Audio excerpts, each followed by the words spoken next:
We check in now on the latest cattle market news with our market update, brought to you by CattleFax.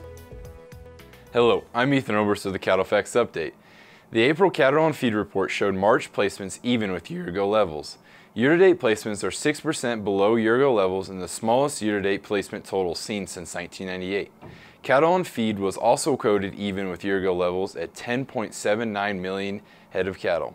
The cattle feeding industry has maintained a steady cattle on feed number despite the reduced placement numbers due to the fed cattle marketings being well below year-ago levels for several months now.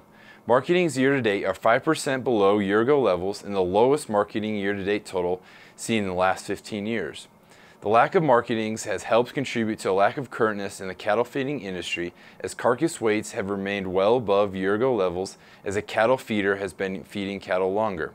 The reduced number of marketings and ultimately placements over the last several months has caused a lack of currentness in the feeder cattle segment as well. As feedlots have stayed out of the feeder cattle markets recently due to a severely negative fed and feeder cattle swap, it has caused the feeder cattle industry to hold their cattle longer than anticipated. This is reflected in the weighted average weight of placements entering the feed yards. The weighted average placement weight for March was 734 pounds, 13.1 pounds above the 2014 March placement weight. This is the second heaviest monthly weighted average placement weight in the last 12 years.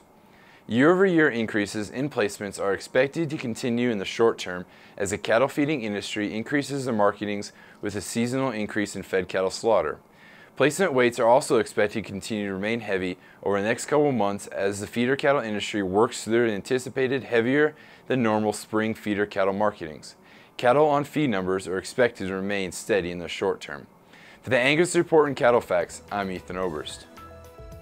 To learn more about CattleFax, your leading source for beef industry market information, visit CattleFax.com.